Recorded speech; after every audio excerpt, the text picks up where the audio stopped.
is it? You're locked into the Flagship, an Ole Miss podcast powered by College Corner. Here we go.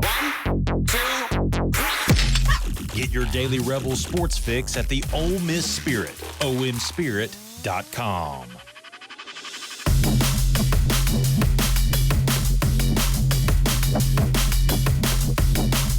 Welcome into the Flagship, Hit That Line edition, week 7. I'm your host, Zach Berry, coming to you from the College Corner studio. College Corner, 3 locations. We've got Oxford, Ridgeland, and Flowood. You can check them out, collegecornerstore.com. They've got new SIP hats available. I tweeted out the link for that. You can check it out on the website, and the new Realtree design gear is slowly coming in as well. So make sure if you're wanting to get the new Realtree look prior to the Oklahoma game, when the helmets will be unveiled, then get on over to College Corner. Show is also brought to you by our good buddy Drew Moak and USA Benefits Group. If you're looking to cut those health insurance premiums 20 to 30%, you can give him a call, 601-953-8449, or check him out, usabg.com/DMOAK. You can get your free quote today. Speaking of College Corner in Oxford, Mississippi, another proud sponsor of the show, LB's Meat Market, 2008 University Avenue. Go see Greg and the folks over there. $10 lane train specials, everything in the freezers, $2 off. And now you can text them and order ahead of time when you can swing by, pick up your protein, get your stuff ready for the grill this weekend, as we are going to get into it here shortly. It is the slate of all slates. It is going to be fantastic television for college football this weekend. Before we get into that, a couple more bills we need to pay. We also want to give a shout out to our friends at roback.com. You can go ahead and snag you some merch, 20% off when you use promo code JUICE. They will be getting official Ole Miss polos, gear, all of that. They will get that for next football season. For now, they do have the Mississippi themed polos. You can check those out. Can't recommend them enough. Fantastic stuff. Roback.com, and promo code is JUICE for 20% off. Last but certainly not least, proud returning sponsor of the Hit That Line show, homefieldapparel.com. Homefield, we are big fans of them here. They have got the VIP boxes. They've got everything you need and more. They've got coaches' jackets. Check them out, homefieldapparel.com.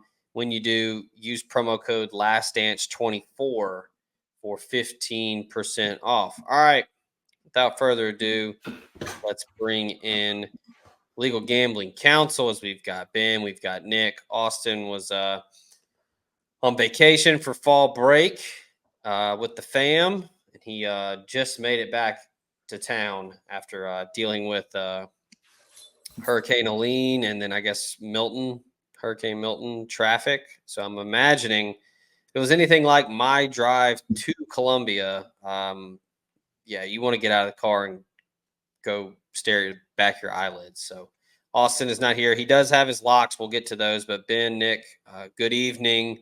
Welcome to week 7. What's up, man? I wish I was going to be in front of a TV this weekend because it is a loaded slate. I mean, 2 versus 3, the first top 3 matchup in like what? Where are you going to be? Years or something, not in the SEC. Where are you going to be? Why are you not in front of a TV? Well, there'll be a game in front of me, but I won't be in front of a TV. Oh. Okay. Tiger Stadium. Got it. I outside of being in Tiger Stadium, I don't think anybody can outdo me this weekend in terms of experiencing it, doing a golf trip. And I know I'm bringing 2 TVs. I think we're going to have at least 2 or 3 more. We're going to have a full full you're house. You're going to have 2 because they're played at the same time. Yeah, Oregon, Ohio State at the same time as Ole Miss. We're going to have a lot. It's basically just going to look like Nick's house. We're going to have a lot of televisions. Yeah. Well, we will have all the bases covered this weekend. It's going to be fun. The slate is wild. Before we get into the slate, let's go ahead and dive into this one. Ole Miss Number 9 headed to Death Valley, Baton Rouge, Louisiana, LSU. The line has, I believe, I'll hit refresh here on Vegas Insiders. I believe it is still at 3.5. It has not moved since. Opened at 2.5. Number 9, Ole Miss, 5-1. It's the 7th straight week for the Rebels, and LSU 4-1 after the bye last week. 6:30 kick, ABC. I want to hear your thoughts, Nick. I know Ben's got some thoughts. We've been kicking this around back and forth all day and last couple days, but yeah, I think I've settled on where I'm at with this one. But Nick, I'll give you the first lick here. Okay, you did that because I think you think that I'm going to have like strong takes about things. I'm not Maybe.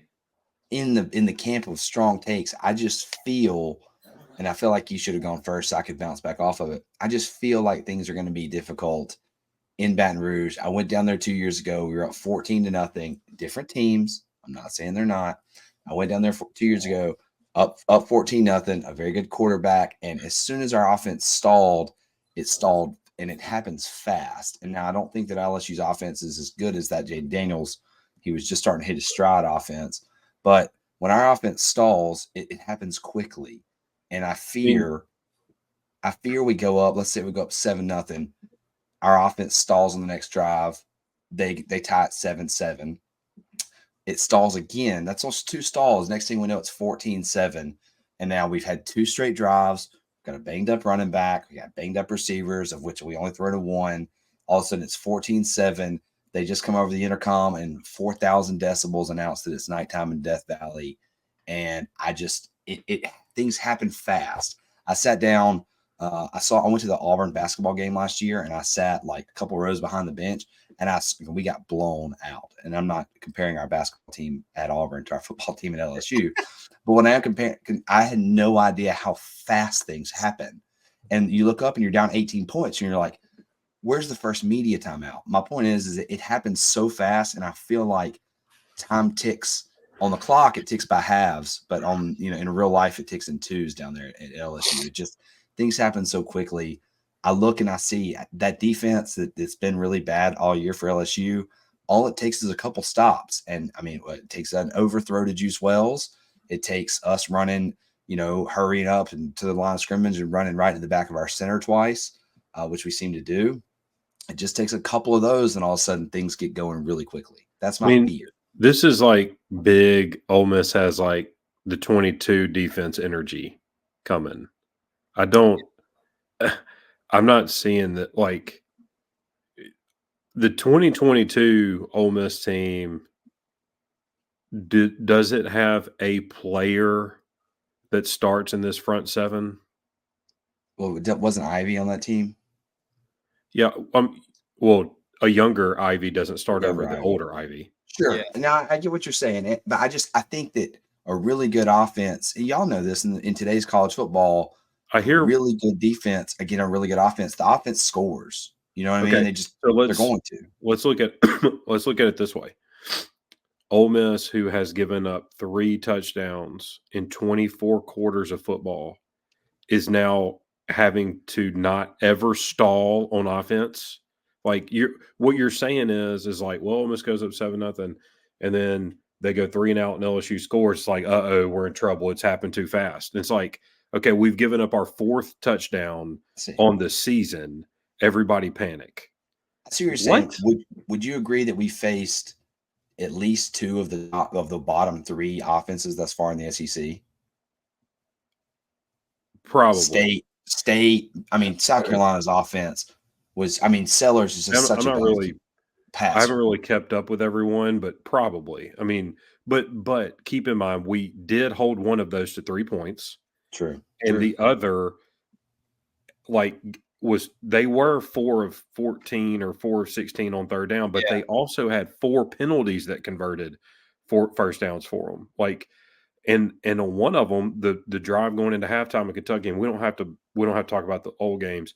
They got 2 third down conversions on penalties that were let's be honest, bullshit, and scored a touchdown on that Yeah. drive. If I'm not, or maybe a field, I can't remember. No, touchdown. Was it 10, 7.5? Touchdown. Mhm. Scored a And touchdown. so like I don't everything that had to happen for Kentucky did. Now, your point's well taken. It's hard to win at Tiger Stadium. It's hard to win on the road at night. It is. But it's also hard to win at Auburn at night. And we did that last year comfortably. I'm not calling this LSU team that Auburn team, but it's not to say that we haven't been road tested before. We went to A&M in 21, 22 22. and won. Yeah, 22, yeah. At night. Mhm. And so in the same quarterback, I know we had Quinshon Judkins, who we don't have now, and miss, frankly, we do. We went to Tennessee at night in 21, and let me tell you, Tiger Stadium can get loud. They will not get as loud as what Tennessee was at kickoff that game. Like that was vitriolic. That wasn't rivalry loud. That was we want to kill Lane Kiffin loud. Won that one. Of course, that's a different group of players. That was But I loud guess where Ben and I were standing directly next to each other and you couldn't talk. yeah, it was so loud that night. And so I don't know. I have a different I agree with you in that, quote, things happen fast, but and Nussmeier's a really good player, but the LSU team that did that to us in 22 had probably the best passer currently in the NFL or top 5 passer in the NFL in Jaden Daniels. I mean, Washington is like scoring every drive right now. Yeah, with no, him. they're literally They had Malik top 8 Neighbors. in the NFL. Yeah, they have Malik Neighbors, who's a top 10 receiver in the NFL. They had what was number 8's name? I can't even remember it now. Brian Not Thomas. Brian, not Brian Thomas. They had another one. Butte. Keyshawn Butte was on that team? Yeah. Butte was in 22. Where is that guy? I forgot all about him. And then that was Mason Taylor's coming out party. That was a Harold Perkins coming out party.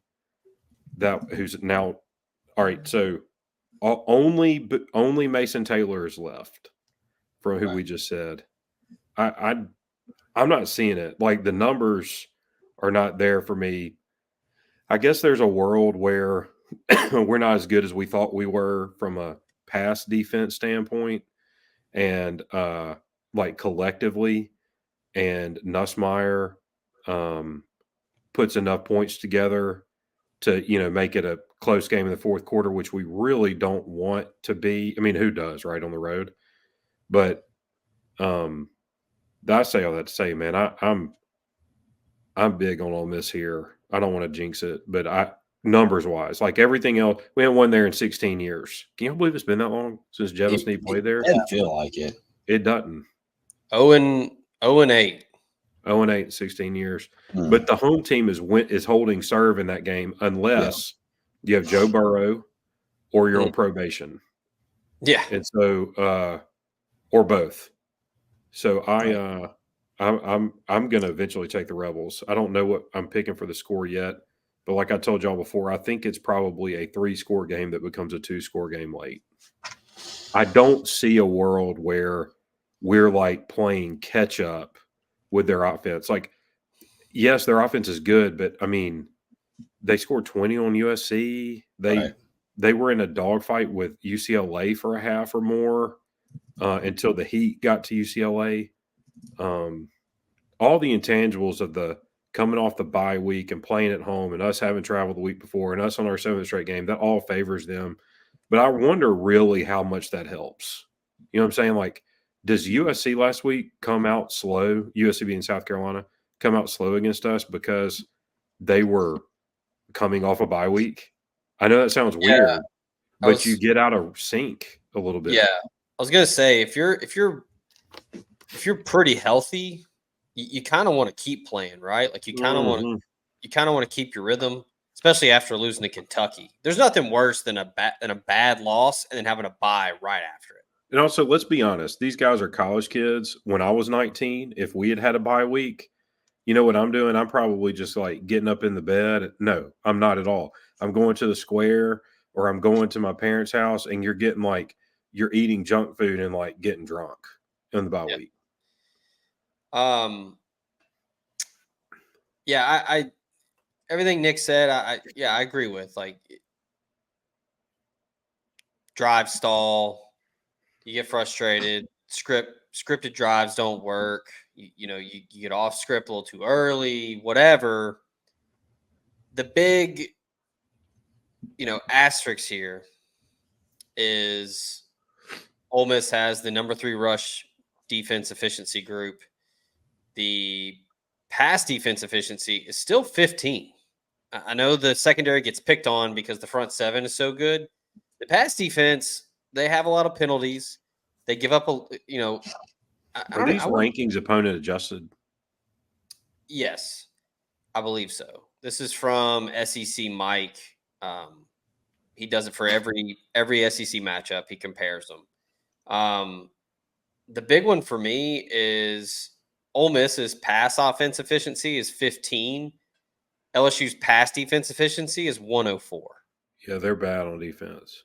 And I mean, this is we talked a little bit before we started, where we were kind of talking about how people are kind of wish casting LSU to snap out of it and play big this game. I feel like everybody's just kind of assuming that LSU has DBU quality guys back there, and it doesn't. Yeah. This is not. I mean, this is the first time in a long time that I can't tell you the name of a DB, and I think that I couldn't last year, and they didn't get any better. Mm-hmm. Yeah. And now their best pass rusher's out for the season. Yeah, he's done. And I mean, this one's gonna be. And look, you can say, "Well, duh, every game is," but the big matchup in this one is the trenches because LSU's offensive line got a couple dudes that people think are going first round. Will Campbell, left tackle. They've only allowed 2 sacks on the year, but then you're bringing in Ole Miss coming into Tiger Stadium, leads the nation in sacks. So something's got to give type shit here. Nick, your point about the offense stalling and that, like my response to that, if this was a debate format, is the Ole Miss defense is going to be out there, so you just get a stop. I mean, Ole Miss has been good about that, right? The offense stalled in the Kentucky game, Right. Defense settled in, got some stops, got the ball back. So yeah, styles make fights type game here, where I think you're going to get Kiffin's going to feel out what Baker's going to be doing, see how they're going to try to attack the offensive line. The big thing for me, we not everything's in a vacuum, obviously, because South Carolina destroys Kentucky and then Ole Miss destroys South Carolina. So you can't do that, but you can look at like trends and things that happened in the game. South Carolina went up and down the field on LSU and had no issue moving the football. The big thing for me that I think is probably going to be big on Saturday, Lenore Sellers ran the ball 10 times for 88 yards in that game. Lots of green grass in the middle of the field. Lots of wide open spaces. So I imagine Jackson Dart's probably going to have a little bit more design runs. Now, he did have that long touchdown run against them, if I remember right. Yeah, 75. So a lot of that came in one carry. Yeah, but like the Rocket Sanders probably averaged 8 or 9 yards a carry too. Yeah, and Sellers had 2 rushing touchdowns. But then kind of also looking at LSU, and people want to say, well, Ole Miss hasn't played anybody. Well, LSU's played Nichols, who scored 21 on them. They played UCLA, who is absolute dog shit. UCLA scored 17. And then South Alabama put up 10. I mean, this is an Ole Miss offense that I think Trey Harris is playing. I mean, he's playing. You're going to have NFL players out there. And you got an NFL caliber quarterback. I don't know. It's go ahead. I was going to say, I'm with you, Ben. I feel like it's kind of weird where like this is the first time in a long time where Ole Miss is just the better team on paper. And in hindsight, I think we were last year. Yeah, outside of Jaden Daniels and maybe a couple of receivers. I mean, think about how good Daniels threw the ball against us last year for them to keep scoring with us. I mean, I know they had the 8 or 9 point lead. Yeah. Jay but Daniels is probably the best deep ball thrower that I've seen like the last decade. best deep ball thrower I've ever seen. I mean, That was the best passing performance I've ever seen in Vaught Hemingway. He was dropping stuff. He was incredible. There were throws he made where it didn't matter if you had Charles Woodson out there. They're not covered. Yeah, I mean, a couple of them had it covered perfectly. Look, it is a college football game. These are 20-year-old kids. Like, it's possible that anybody can beat or blow anybody out. I mean, Northern Illinois went to Notre Dame and beat them. Yeah. Right? Notre Dame, there isn't a player on Northern Illinois' team that would have gotten an offer from Notre Dame. So, and you think in the portal era, if they had a good one, he would have transferred out. So, anything is possible. You can't call it, but if I were predicting, I would say that Ole Miss is going to win and to cover. And that is partly from an Ole Miss lens and partly because every metric says they will. Yeah, the one number to me outside of the, something's got to give in the trenches, the one I keep coming back to, Ole Miss is number 2 offense in the country in explosive plays, and LSU's in the hundreds in trying to stop that. And I think Kiffin is going to be able to scheme up some ways to get guys behind the defense. He's gonna pull a bait and switch. He's gonna run plays in the first quarter to set up stuff in the third. I don't know. It's a very just, if there's penalties, we don't need them to be untimely for us, right? Like the 3rd and 9 pass interference that gives them a first down, that kind of stuff. Like I'm almost of the opinion like force them to complete it, but like don't give it to them. Don't foul and then give them the first down. Yeah, my feeling on this is, I think if you're Ole Miss, you have to get out to a fast start, take the crowd out of it early, and then just let your defense just cook. It's been good all year. It's probably one of the best, if not the best, front 7 in the country. With the linebacking crew now is really, really strong. They're really good.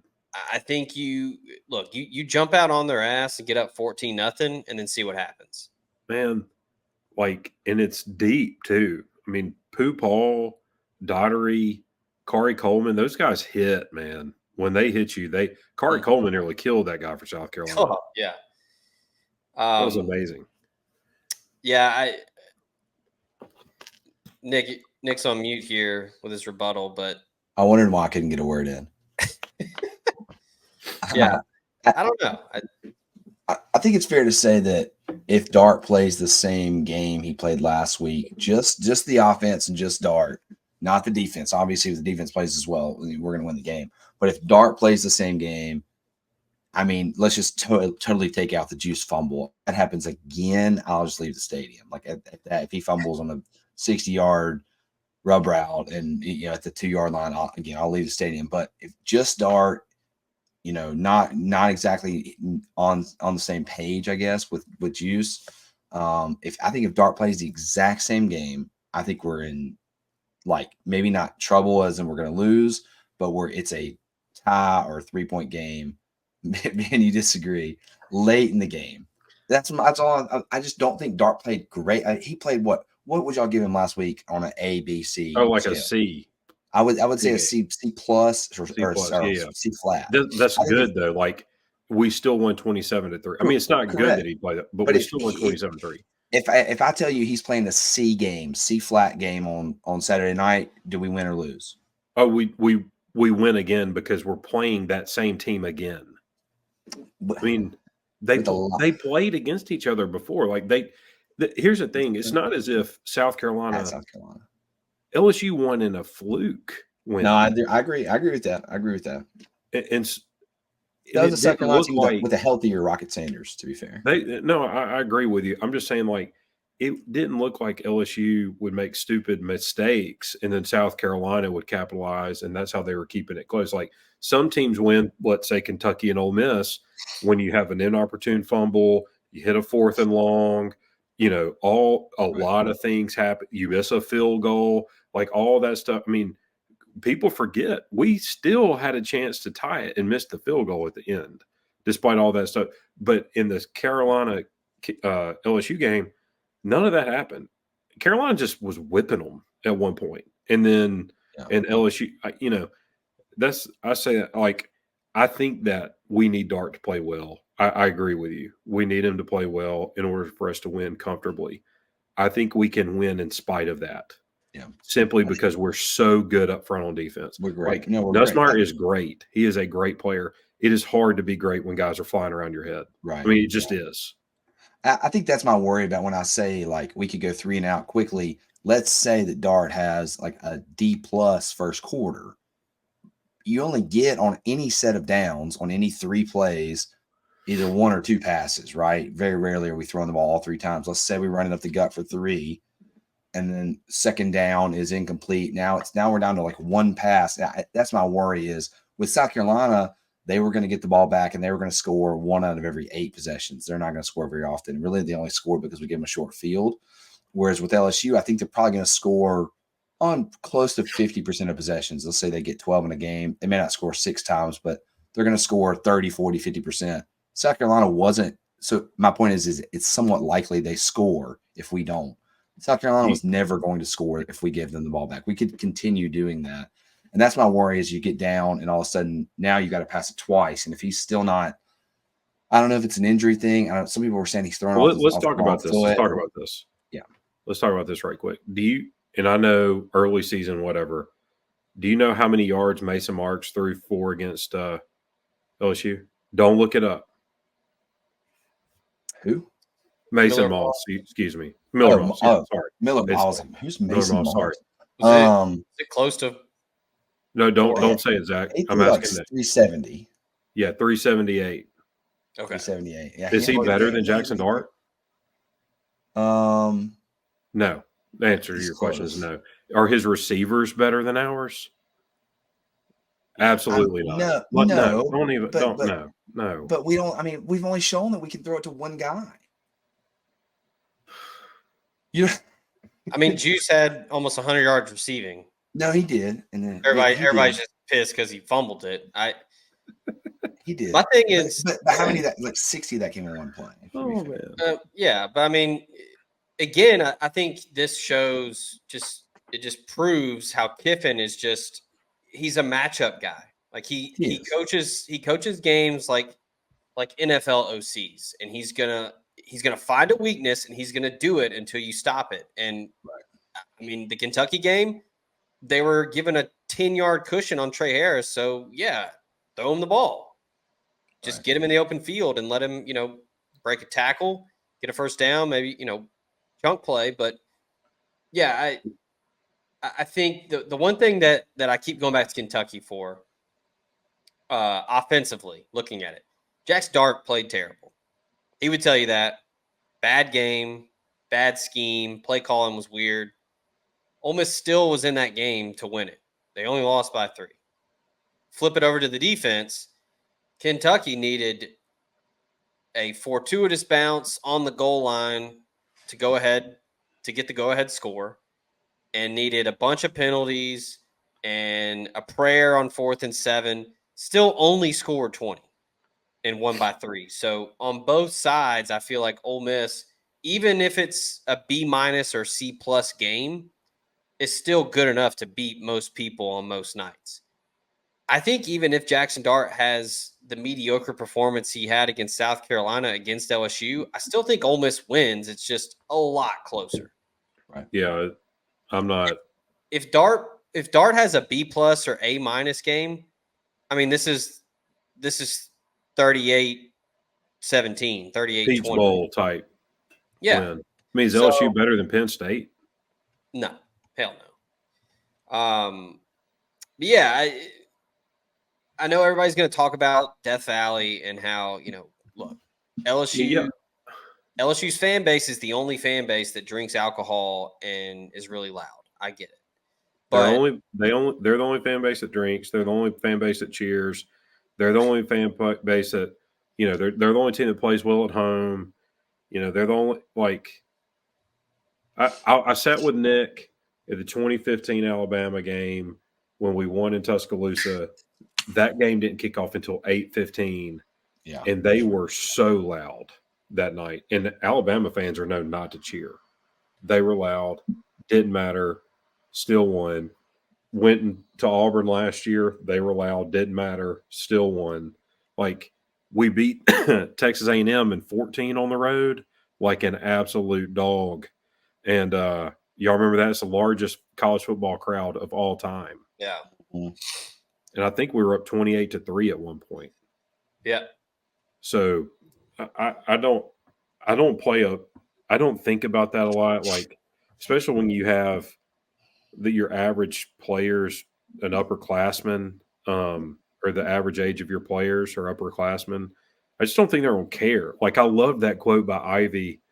I read it either this week or last week where it was like, they were like, what do you think about going to play LSU? And he was like, our opponent is faceless. Like, we don't think about the uniform. Like, it's just, and I'm putting words in his mouth. I don't know exactly what he said, but it was a great line. I was like, man, that is so good to have that type of mentality. It's like, I don't care if it's Vanderbilt or Alabama. Like, we just go out there to play hard and win. He said they're asking him about Ole Miss hasn't won in Baton Rouge since 2008. Jared Ivey said, quote, I was 7. Probably 50 guys on this roster weren't even on this team last year. That's more of something for the fans to talk about. What we try to focus on is football, white lines, turf, and grass. All these opponents are faceless. Yeah, it's a great quote. That's what you want in your Yeah. defensive end. Just black soul, just death machine. I mean, just newsflash, you play in the SEC, it's going to be loud. Like, and Nick also too, and I know you know this. I mean, we're kind of going back and forth here, bantering about this game. I feel like this Ole Miss team is very different, and I think it's going to come in handy on the road Saturday and at Arkansas. This team is old. old. I don't know. I wish we could figure out what the average age on the team is, but you look across the board, all dudes that have played a lot of football, a lot of games in loud stadiums. And Dart being a third-year guy in the system helps out. You've got a lot of guys that are older that have been there, done that. I feel like it's at some point you're either built for it or you're not. And like Pooh Paul was saying, like he loves playing road games. Like he likes when it's everybody against them. And I feel like if you have a team full of guys like that relish it, it helps. Now, 8 seniors start on offense. 8 seniors, and 1, 2, 3, 4. There may be 5 like redshirt seniors. So like we're talking about like the traditional 23-year-old senior. Yeah. So yeah, that's going to be big. I think when you. I'm not as worried about defense. Noise doesn't like you don't get loud when the team's on offense, right? Like when the home team. So that doesn't matter about defense. I don't care if they're 12 years old, but our offense is where the age matters, and they are. I mean, these guys have played everywhere. Like, again, outside of Caden Lee, who do we have anybody that's before their 3rd year in college? Do we have anybody who's before their 4th year in college on offense, other than Caden Lee? Diego Pound's a Pounds. 5th year. Harris is a 4th year. Dart's a 4th year. I think Everybody on the Diego line Pounds is is a old. sophomore, redshirt sophomore. Pounds is I think he's a redshirt sophomore. Yeah, so he's in his 3rd year. That's a crazy. And with the portal and with he's a Kiffin, junior. this is what it's going to. Diego's always a junior. True junior. Yeah. That's a crazy stat. He's the youngest guy on the offense other than Caden Lee, and by like 2 years too. And Caden Lee still can't buy a cold beer. On defense, the only non-seniors we have starting. Perkins, sophomore. He starts now, but Kari Coleman. Got Walter Nolan's a junior. TJ Dottery's a sophomore. Pooh Yeah. Paul, is he a junior or is he a senior? I feel like he's a junior. And Kennedy is a Kari junior. Coleman's a senior. Chris Okay. Paul. Long story short, is we've got like 5 guys on the whole in the 22 that Chris are Paul's junior. Yeah. that aren't seniors. Daughtery, by the way, is a junior, like academic, because he redshirted last year. Yeah. So So, this is his third year basically, playing college ball. basically the entire 22 Crazy. outside of what, 2 guys Yeah. can all buy cigarettes and can probably all get a drink at the bar. I mean, Watkins is in his third year at Ole Miss. Yeah. And So is he Piggies. didn't start here. Yeah, right. Piggies, yeah. We're so, I mean, So is Jackson Dart. Yeah, that's right. Yeah. That's underrated. I don't think that gets talked about enough. We talk about it on this show a lot about how old the team is and experienced, but yeah, when you break it down like that and look at offense, defense, how old it, like that's going to help, especially when you're trying to play 16, 17 games. It's going to help. Average age has got to be like pushing 23 on offense. Yeah. I mean, by the time you factor in fifth year seniors, and I mean, a lot of people will they'll be graduating high school at 19 or something. Yeah, it's kind of skewed too because Priestcorn's 32, but that hurts it. Yeah. Actually, the average age is actually 26. Yeah, that's good. That's a good stat. Who is starting at center for LSU? It's not Campbell or I think it's DJ Chester. He is a freshman. Nah, he's that is a he's a redshirt junior, redshirt freshman. Yeah, he's gonna die. That's bad. Walter Nolan's gonna erase him. Oh my god! Can you imagine? Why is he so big? He's 6'6", 322 center. He's probably awesome. I mean, don't get me wrong. Backup as a freshman too. But he's gonna have Piggies and Nolan. And then when somebody has to go out for a breather, you got Xavier Harris coming in. Our line's crazy.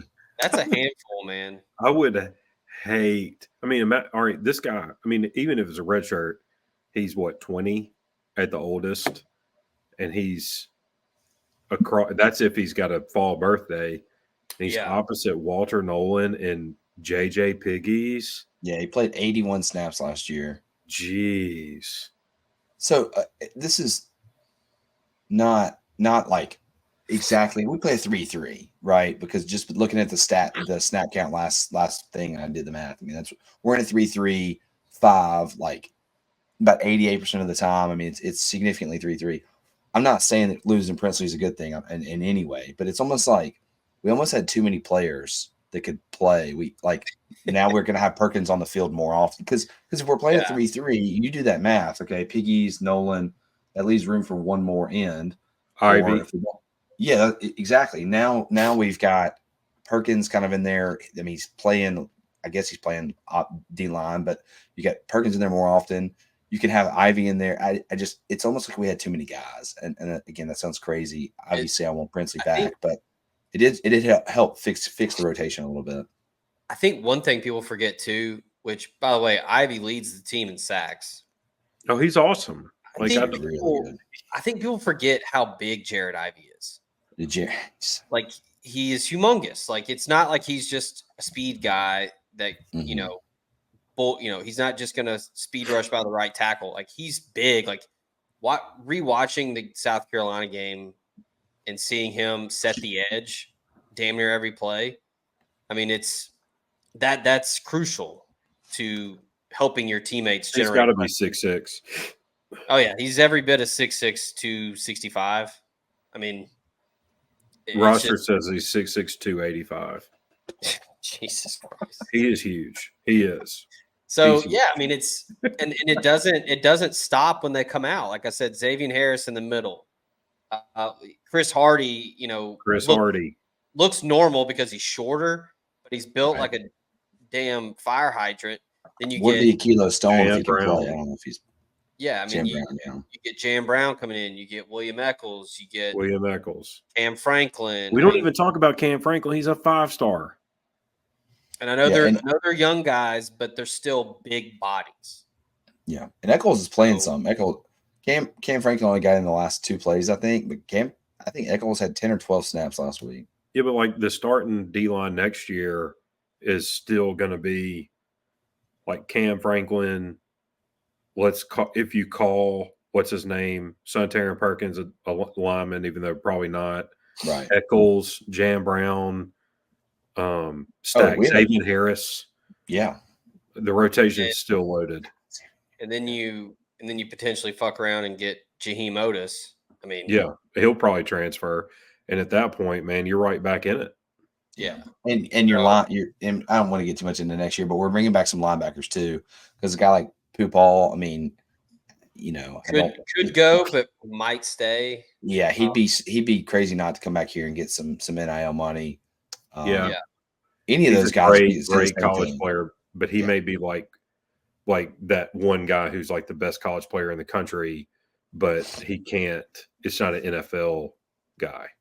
Yeah, Right. He's a stick though. I'd draft him. I mean, he's a stick. he makes plays. He does. He's not Mike Hilton, but I'm saying, remember how we used to talk about like Mike Hilton's going to play a decade in the league? He's still playing. Like I wouldn't be surprised if Pupal just like hung around.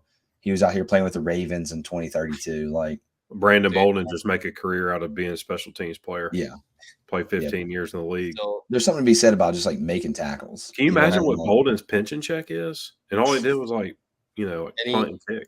And he still won't unblock me on Twitter. That's so weird. Brandon Bolden, unblock Zach on Twitter. He probably didn't even know you're blocked. Yeah, look, great example. Recent guy at Ole Miss, Mark Robinson, just a dude that just goes to work and just makes plays, and he's still in the league playing with the Steelers. So, I don't know. I put my prediction in. You'll see it at omspirit.com when we put it up on the site on Friday. I think that Ole Miss is in a good spot to make another statement. I think that Ole Miss proved that it was pretty salty last week, bounced back. I mean, that was a methodical workman-like just beat down. I know everybody's going to talk about the offense didn't score in the second half. Didn't need to. Mm-hmm. Yeah. I think, and you guys tell me this, and I'm not doing an offensive apologist thing here, but with 6 straight weeks of games, and then you got one more before the bye, do you think Kiffin was probably just, hey, let's throw it into cruise control and just kind of chill? 100%. Like you got to get the guys off the field. You got, or at least just shut it down because we didn't do that. No, you know what I mean. Maybe, I know. I'm not saying you're wrong. I'm saying like you're right. We should have gotten the guys off the field. For some reason, we just kept running our top line, and he's doing the NFL thing. Yeah, but he shut it down more or less. He did. He threw a neutral for sure. You can't. We got to get home, and I have a relative who travels with the team, and he texted me when the plane landed in Tupelo, and I'll tell you when they got back the exact moment. Give me just a second. But good pod, right? 9:50 Saturday night. So those guys, they were home before midnight or by midnight on Saturday it's night. Kind of wild, actually, if you think about it. Yeah. That's not like being tired from travel. I mean, if you get back it'd be one thing like we got screwed in 22 because we got back from Fayetteville at like 4 a.m. Yeah, like we're gonna get back from LSU at 2 or 3 a.m. Like it's gonna be like this. Assuming this game's let's say we're leaving the stadium at 11:30. Yeah, I mean they're gonna be same thing. Fortunately, we don't have a game next week. Right, or on Thursday of next week, like we did that day, but that week. But I mean, I'm not subscribing to they're going to have some like fatigue from the travel. I initially would have, 3 weeks ago, once I found out that they landed in Tupelo at 10 o'clock, Mm-hmm. Unless they took 2 planes, I doubt it. I mean, I'm sure they're all on the same plane, but I know at least one plane landed at 9:50. Right. Yeah. It's gonna be fun. Those planes are awesome. They've got DirecTV on it, and they were like all watching Clemson and Arkansas, Tennessee, and all that kind of stuff. Like, I bet that was actually kind of lit on the plane watching. I bet it was. True. Watching Arkansas beat Tennessee because that helps you if you're Ole Miss. Yeah, it does. So To start off the picks, if you guys don't mind, I'm going to take, and I hate to do it. You guys kind of talked me out of it, but I'm just going to lay on a half unit LSU plus 140. Ben told me I wouldn't take LSU money line because I said I wanted them plus the points, but at 140, it's just going to a little sprinkle. Can we block that out? Block that out of the show. I was vibing. We'll fix it in post. Maybe I won't. Maybe I'll take it off before we get off here. But I did want to go ahead and put that on there at 140. I'm very curious to see. We just 140, and he did it. Are you kidding me?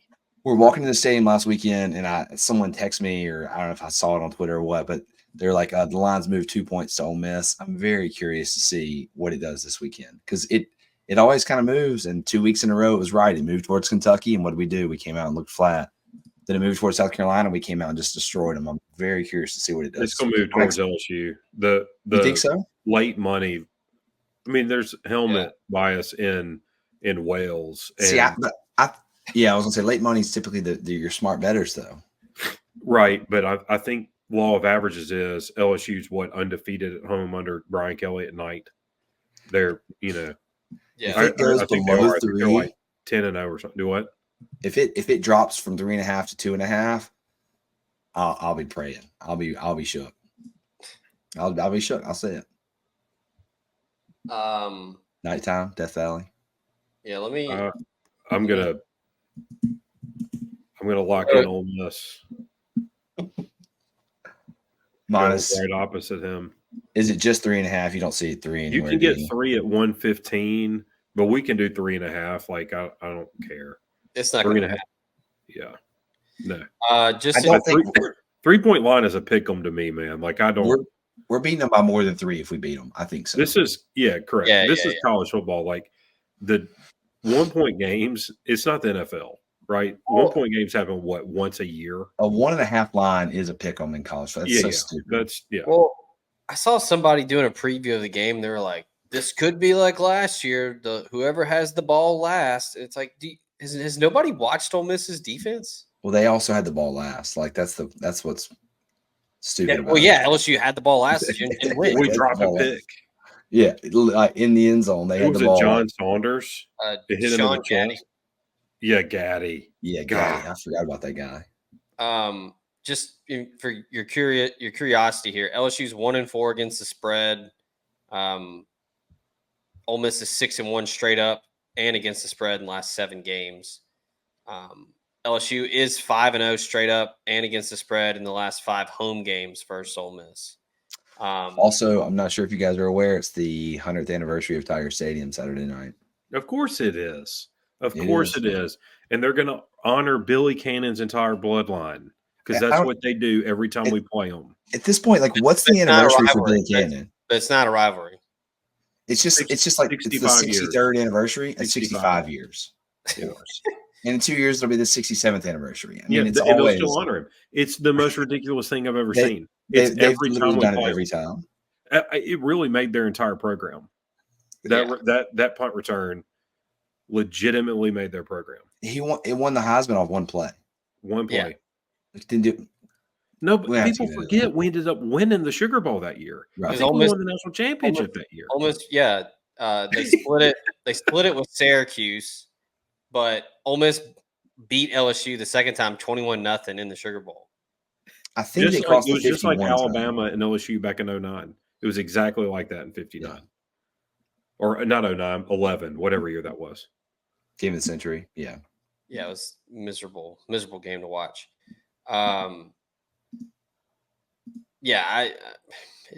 Who cares who they honor? Just go win. Trends are meant to be broken. I mean, they honored. I think they honored Bear Bryant the day that Ole Miss beat Alabama in Tuscaloosa. didn't they like open up the Bear Bryant Center or something that day in Sounds '88 right. and Ole Miss beat them? There you go. I'm gonna drop a lock right quick. I know I just went opposite Nick. I'm gonna double dip. Give me Oklahoma plus 15 against Texas. Okay. That's a big number for the Red River, and that game is psychotic. Always. And Yeah.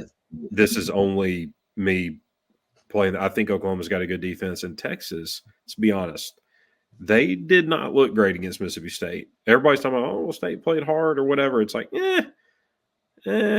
maybe there's a little bit of a let's rein it back on Texas a little bit and see, maybe they cover 15, but give me the Sooners. I don't like Jackson Arnold, but I do like the defense, and I think they'll make it messy in the Red River and keep it close. Yeah. Just for the record, Oklahoma's won 5 of 6 in that series, which really surprised me. Yeah. The one game they didn't win was when Oklahoma was not very good and Texas was really good. I think it was 49-0. I mean, part of me thinks like that's what's happening again because I think Oklahoma's offense is awful. I'm with you though. Oklahoma's defense is really good, and Texas, yeah, they kind of played with their food in that game. I've got 2 bets on that game. Let me make sure I've got it right. I've got under 50.5, seems high, and I've also got a money line sprinkle, just the lightest little sprinkle ever on Oklahoma at 475. Yeah, I do not think they're winning, but they did it a couple of years ago. Good They money come out line. That's all right. their stops, the biggest game of the year for them. If they want to have any chance at like doing something big this year, they've got to beat Texas. It's a big game for them. They really get up for it. I mean, you're getting almost 5-1 on Oklahoma. Yeah, plus 475. Texas or Austin took Texas minus 14.5. So he and I are fighting there. I do think it has a chance to get like 34-0. I really think, but if not, I think it's gonna be low scoring. It's a lot of points on Oklahoma's defense. Well, no, it is, but I just think that their offense could be maybe like 23, 24-0, just like Oklahoma does nothing. I think that's a possibility, but obviously, I kind of, if it's close and you can get 5-1 on a low scoring game, you got to take it. All right, I'm gonna get on the board here. I am going to do. Let's go ahead and grab SC team total under 22.5.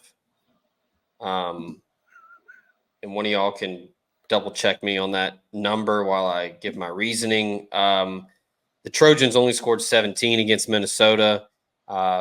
Things are weird at night in Minneapolis, but you're about to play Penn State, who has one of the better front sevens in the country. And I think that James Franklin's going to make that an absolute just dogfight. They're going to run the football with Singleton and the other running back that's a stud. His name is escaping me, but they have 2 really good running backs that are NFL guys. They're going to just try to take the air out of the ball and just wear down SC, and I like that strategy. The new OC is doing wonders for Drew Aller. He looks a lot better than he did in that Peach Bowl, and he was pretty sluggish last year. But, yeah, I like SC to be held under 22.5. Just to piggyback off, I'm going under 50.5 on that because I agree with you on SC. I also think that teams that go across the country, it's kind of showing that they don't do great. I mean, that's a long way to travel. I think you could see kind of an ugly one like 22-19 or 24-20, something like that, kind of comfortably under 50.5. I think that these defenses are pretty good.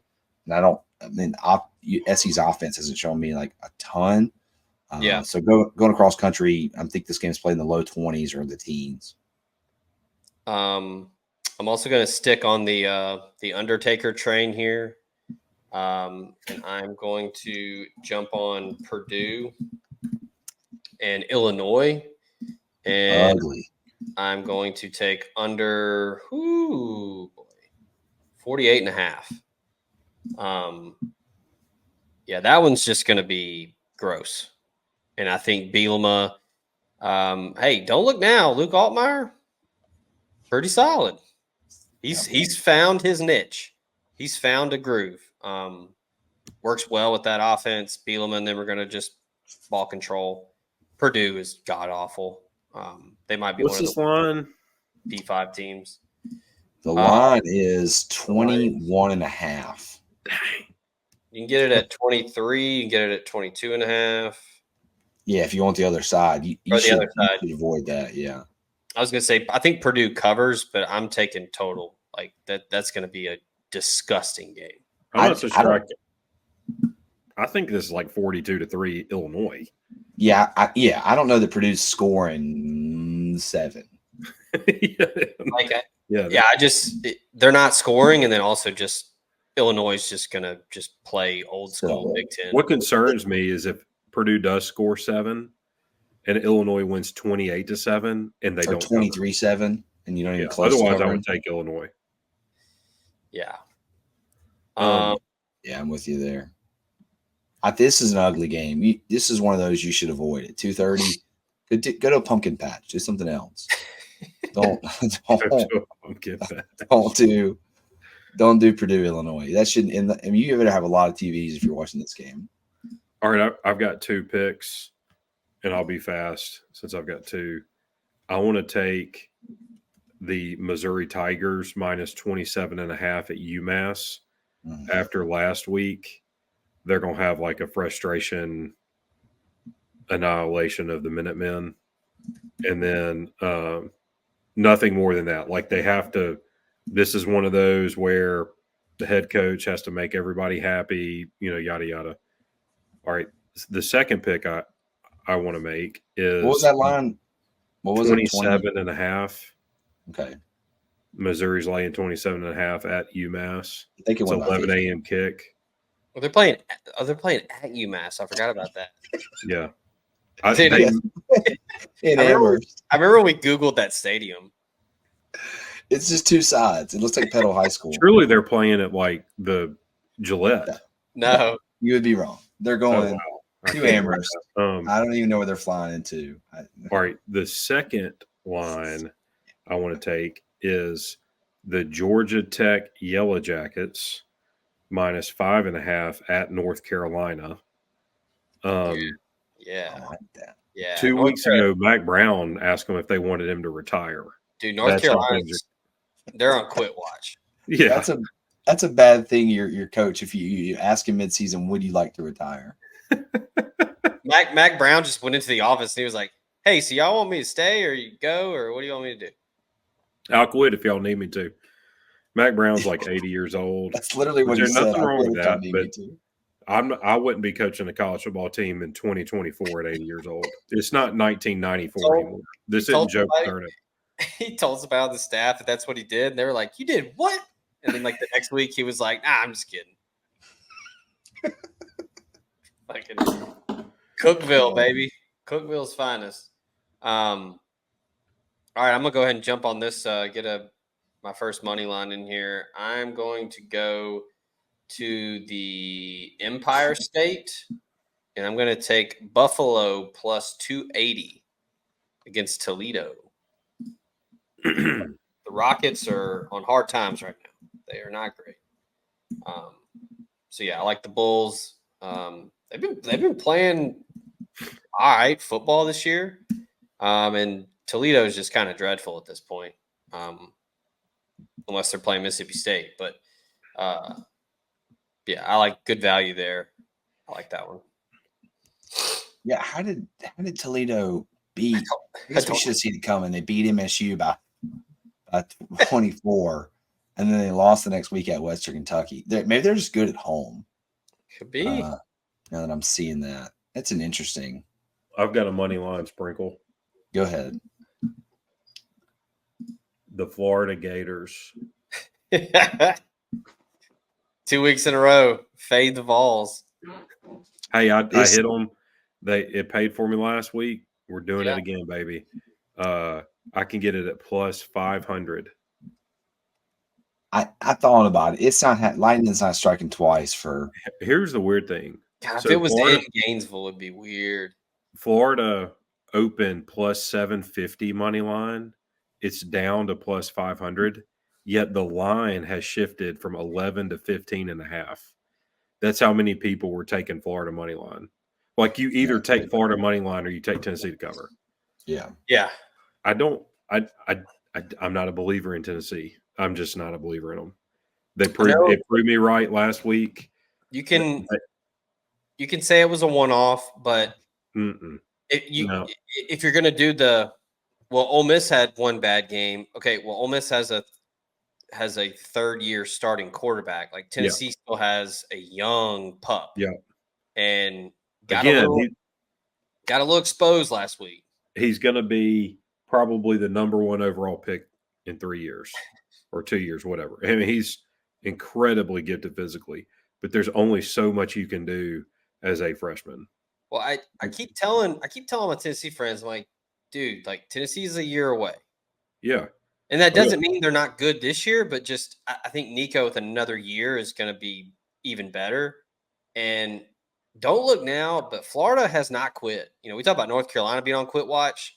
They're still playing hard for Napier. Yeah, they are. Not quit. I mean, look, Florida goes into Tennessee and wins. Yeah. And saving a job. Things are going to start getting real interesting. They host Kentucky. They play Georgia in Jacksonville, which is probably a loss, but Georgia is not great offensively.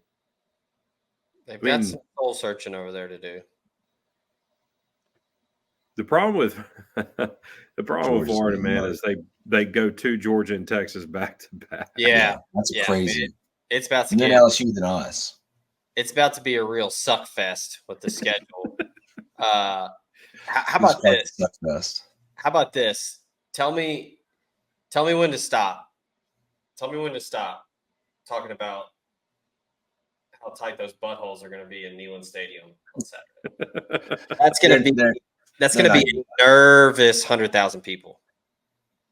Nervy as hell. And y'all are higher on Florida than me. No, I'm not saying Florida's going to go in there and beat them. I think Tennessee can win handily, but like they're still going to be nervy because they know. I mean, it's how Ole Miss fans were before South Carolina. Right. Like you get the first loss, you got to bounce back. You gotta show that it was. Hey, we're still here. I think this is where we're going to find out a lot about Nico. Is we know you're young, but like this is your team. Mm-hmm. I mean, keep in mind Tennessee's second best, I guess, win behind Oklahoma is NC State, who got beat by Wake Forest. Yeah, no, I agree. Like the dash, I can't, baby. The claw fence, baby. It just slow burn. Here's my thing. Kid has been really good since the Ole Miss game. Yeah, no, you're right there. Here's my thing with Florida Tennessee, and it's the reason I'm taking over 55.5 in that game, which I think is entirely too low. I look at other than when they played UCF last week, in their games against like true P5 opponents, you give it 41 to Miami, 33 to A&M, who I don't think has like the best offense, and then 28 to MSU, and that was like back and forth. I mean, they kept scoring. Point is that, and other than last week and then Oklahoma, who has a very good defense, Tennessee scores. I think this is going to be like high scoring. I just think Tennessee's defense is good enough to shut Florida down, but Florida's defense is a turnstile. I'm thinking this one's going to be like, I don't know, 38-28, way over. I mean, I don't even think it's going to be. I truthfully think Tennessee's probably going to break 40 in this game. I think it's going to be like 45-30 or something like that, 45-28. Mm-hmm. And I think they cover. I mean, I just Tennessee's not going to play bad twice in a row. I think that offense is still pretty good. Yeah, look, if you're Ole Miss, you need Florida to cash here. Be great. Yeah, it's just a money line sprinkle. I mean, it's a 15-point line. Oh yeah, and for sure. I think that the Florida defense is still. They've still got a ways to go, and I don't think Tennessee's going to be. Against Oklahoma, it was a good defense. Against Arkansas, it was a weird game at night in Fayetteville, and they just They played poorly. I don't think 3 times in a row they're going to struggle. That's why I'm going over 55. I just think that line's too low. And I think Florida's like kind of okay on offense. I mean, they just ran through MSU. Yeah. How is Wake and Clemson a 20-point line? Look, give Wake's me. pretty bad. It's in No, the I'm day. saying like I feel like that should be bigger. What's in Wake? It's at Wake, yeah. I, It's a notoriously tough place to play. All 31,000. Look, I'm gonna go against the grain here, and let me double check. I'm gonna take all of the 20.5. Give me that. I think Clemson's due kind of a stinker. They've been kind of playing above their head. I'm taking 20.5 at home. This guy's crazy. Clausen's going to do some weird shit, make the game silly. Klubnik's still like everybody's all of a sudden thinks Klubnik is just this wonderkin. The front seven for Clemson's real. That's legit, no doubt about it. But ACC like road favorites, it gets silly. Are we overrating Clemson a little bit because they beat App State, NC State, Stanford, and Florida State? Like combined, those teams have like 5 wins. Yeah, I mean, there's a good chance. I think. I mean, let's see. Florida State's 1-5, Stanford's 2-3, App State is 2-3, and NC State is 3-3, but they're 0-2 in conference play. I mean, those are some bad teams that they've beaten, and they've beaten them well. But I kind of think we're just thinking Clemson's going to dog teams because they started putting up 66 points on App State. Yeah, I don't know. Yeah. This is just kind of one of those vibe picks where it's like everybody's on Clemson. I'm gonna go the other way. Mm-hmm. I'm with you. All right, real quick, I've got one, and Austin's got the same thing. Kentucky 13.5. This is purely and I think he'd probably say the same thing. This is purely a fade. The team coming off of a massive win. I mean, what has Vanderbilt been doing all week? I mean, we know Pavi has been talking playoff, but everybody else has probably been talking about this is the biggest win in Vanderbilt history. They're going to Kentucky, and Bama's defense is kind of leaky a little bit. I mean, we saw what obviously Pavi played a good game, but I mean they put up a lot of points on Bama's defense. They're not doing that to Kentucky. Dude, they got schemed up, and I'm talking like they got sliced and diced. Yeah, and you're not doing that on Kentucky, mostly because Kentucky's going to run. They run 3 plays, 2 minutes are coming off that clock, guaranteed. I mean, they are going to sit on the football. They're going to sit on Vandy's chest. I think this one's going to be like 20-3 or 24-7. I just think it's going to be an ugly game. It keeps under that key number of 14. And I mean, I think it's going to be super low scoring. I don't think Vanderbilt's doing much at all, especially off the week they've been riding high. Kentucky can't have a player who isn't well rested at all times. Like they run 50 plays a game. Oh my gosh. They have to. I don't even know why they condition. Like they get a full minute break between plays every single time. I mean, was it against? I think Georgia ran 8 plays in the third quarter against them. I mean, like the whole quarter. They had the ball. I think they had the ball twice, and both times they went for it on 4th down. That was the whole quarter. Ole Miss had the ball 8 minutes for Kentucky in the first half. But that's every game with them. Oh no! All right, and Vanderbilt plays slow too. They're going to play slow too to shorten the game. They did last week. They had time of possession was pretty swayed in their favor. Yeah. All right, I'm gonna get up here on the board, taking a home dog, Kent State plus 6.5, hosting Ball State. Ball State has lost 4 straight games, 2 by 3 points and 2 by 56 or more. They've allowed 51.8 points per game during this 4 game losing streak. Here's fun. This is fun here. Teams seeking revenge against a team that is currently allowing 35 points per game or more. 209 and 163 against the spread. So 56.2%. That's since 2016. The Flashes are 16-11 against the spread in revenge mode since 2016. This is a sicko special here. But yeah, I like the Flashes at home just because Ball State has just been trash for 4 weeks. Just for the record, so that people, in case they're unaware, Zach just took team to cover in their 0-5. Only on Hit That Line, baby. I just needed everyone to know, because I was like, oh, that sounds pretty good. Then I looked up Kent State, and they've played, when they're not playing Tennessee or Penn State, they're actually like pretty competitive. Yeah. But Look, okay. And Ball State's terrible. After the week 6 we had, you got to kind of let us cook here. You have to. Last week was one of the better weeks you could possibly have. Last week was lucrative. I've got another one. I'm going to double dip in this game. I want Colorado +4, and I want Colorado money line. Yeah, I took Colorado +4. Tell us why. You dog. I think Kansas State is overrated and not great. They beat up on some bad teams.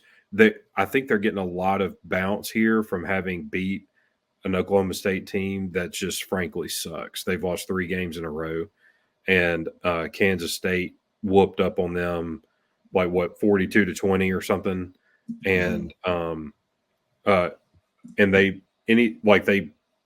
can't trust a team who got blown out by BYU. You're talking about college football playoff BYU. College football playoff BYU, the Storm and Mormons. I just don't. I don't look. I'm not a Dion guy. I am not a Shador guy. I'm not even a Travis Hunter guy. The pub that Colorado gets is, Travis Hunter's a great player. I don't go out of my way to pull for them. With that said, they're catching this at home. It kicks at like 9:15 local time, I think. That's wild. 8:15 or 9:15. Is that right? It's a late kick. Yeah, 10:15 p.m. Eastern. So 8:15 local. Yeah. Give me the home team,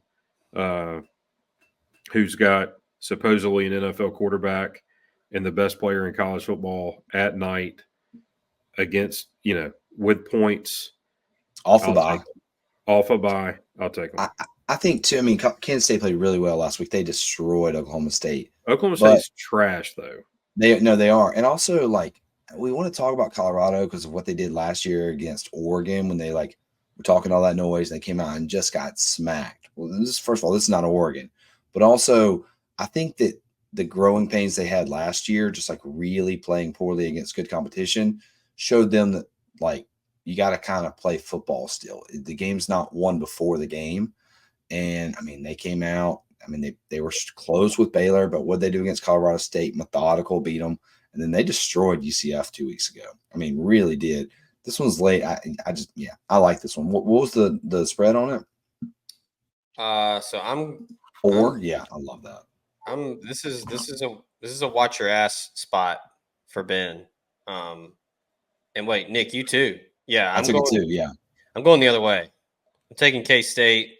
I think this is where coaching matchups here. Chris Kleiman is the better coach. I think they're going to have a plan.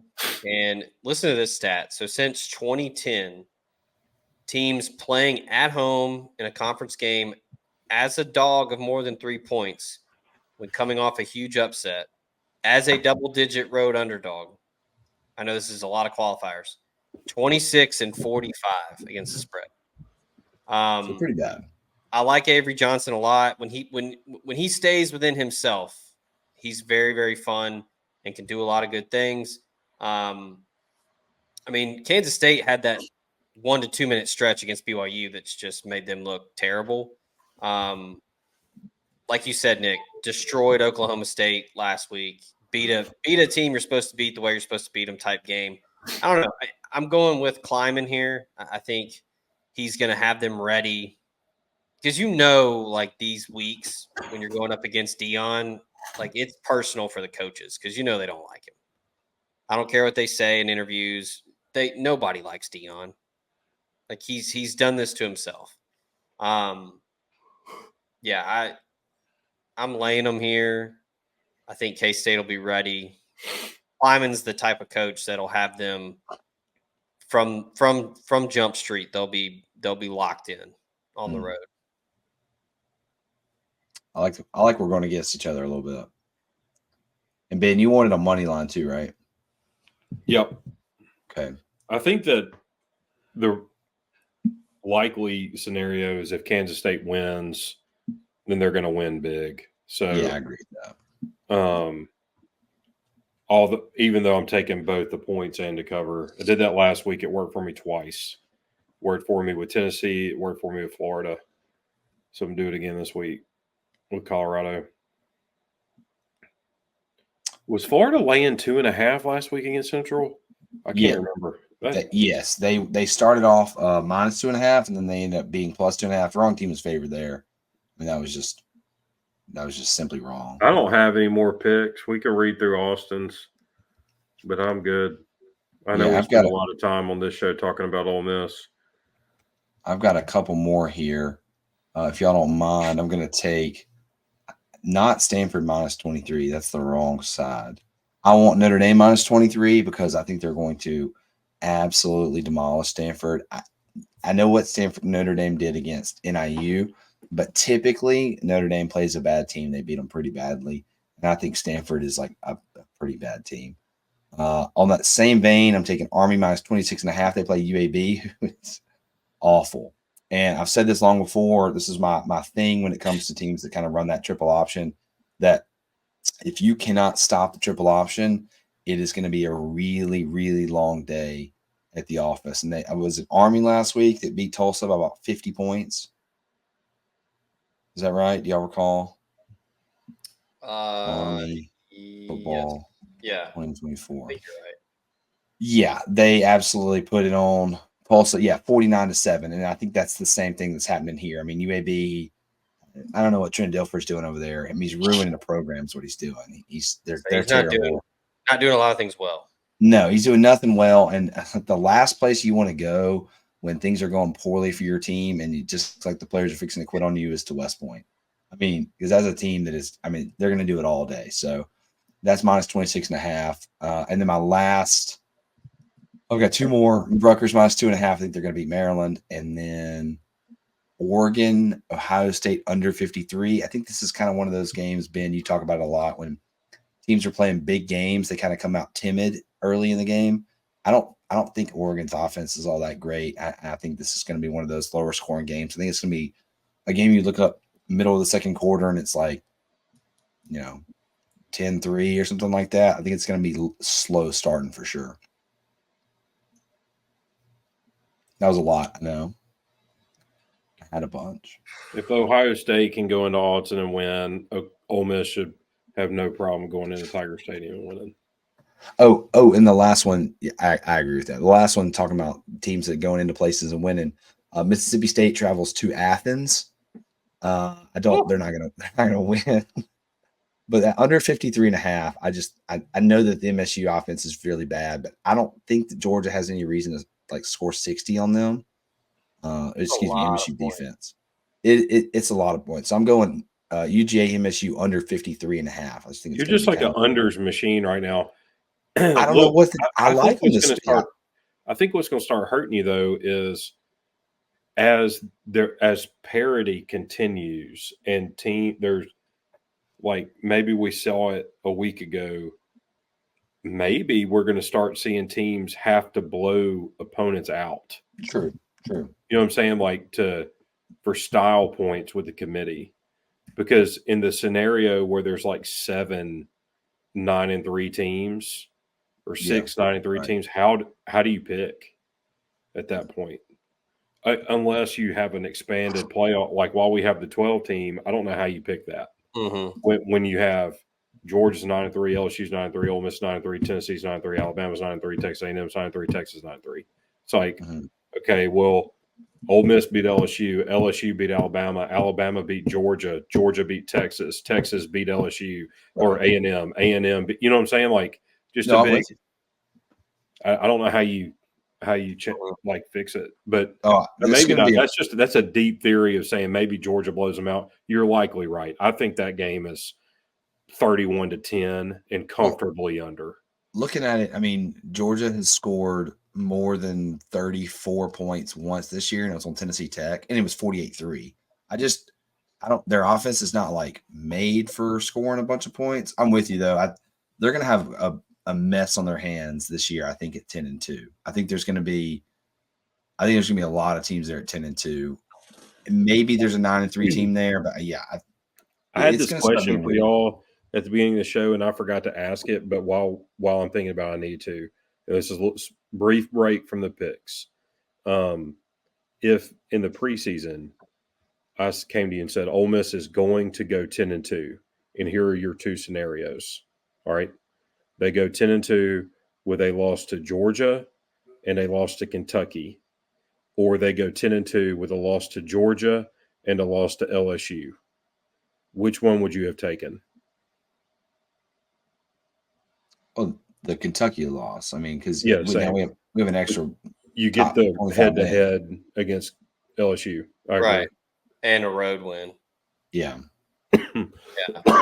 Because the big thing that scares me is if we go to Baton Rouge and lose, like if you want to be like Doomsday Guy, we go to Baton Rouge and lose, and then LSU loses, let's say, to Alabama, and that's it because the rest of their schedule is pretty easy, even though they do have to go to A&M. But LSU finishes 10-2, and we finish 10-2, and they're head-to-head against us. There's not a world that we get in over them. Now, and I'm wondering, on that note, if LSU beats us and let's say we win out and beat Georgia and go 10-2, right? Like in that previous case, which would be difficult, but let's just say we did it. Georgia's not infallible, and LSU goes to A&M and loses, and they play Alabama and lose, and now they're 9-3. Does a 9-3 LSU get in over us with a win against us at 10-2? No, I think that the Georgia win would have enough there. Yeah. I think so too. But I don't like that worry. I mean, we just watched Florida State not make it at 12-0. Right. Yeah. We need Kentucky to win some games. Yeah. Last two locks for me: Marshall -1.5, covering machine this year, and Syracuse -4.5. Probably the only guy that's playing as well as Jackson Dart right now. Kyle McCord at Syracuse has been slinging around a lot up there. So I like those two. All right. That is going to do it. Real quick, I'll read all of Austin's locks. So Texas -14.5, Kentucky -13.5, Iowa -2.5, UCLA +5, Air Force, New Mexico over 54. I love that one. New Mexico gives up a lot of yards on the ground, so I like that one to go over. Oregon State, Nevada over 47.5, and then West Virginia money line +130. So got another full slate of locks for you for week 7, which, I mean, guys, this is pretty special stuff here for this slate. A lot of ranked on ranked. It's going to be some good games. Ole Miss 6:30 ABC in Baton Rouge. That will be the game of the weekend right next to Ohio State, Oregon. So prime time for the Rebs. And it'll be a good one. Stay locked in, omspirit.com. We will have coverage leading up to that, as well as recruiting coverage. And big shout out to all the sponsors: College Corner, USA Benefits Group, Rowback, Home Field Apparel, and everything else that makes this show possible. We appreciate you for tuning in, whether it's YouTube or wherever you get your podcasts. Appreciate Ben, appreciate Nick, and appreciate Austin for his punctual locks, getting them in. So that'll do it. We'll be back for week 8. So for Ben over there, for Nick, I'm Zach. This has been the Flagship Hit That Line edition. Till next time, we out of here.